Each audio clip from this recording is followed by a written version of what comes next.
uzak olmuş, dertli doğmuş, mahzun olmuş yetim gönüller. Uzak olmuş, dertli doğmuş, mahzun olmuş yetim gönüller. Ağır Asya bir yanı yıkık, bir yanında sevda. Kerem yanık, o da kor gibi hayat yolunda.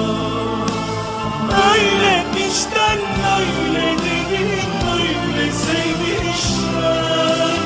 Aşkın ateşinde yanmış yetim gönüller, yetim gönüller.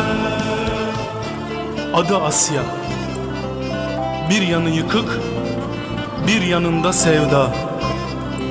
Kerem yanık, o da kor gibi hayat yolunda. Öyle içten, öyle derin, öyle sevmişler. Aşkın ateşinde yanmış seven gönüller, yetim gönüller. Aşkın ateşinde yanmış yetim gönüller.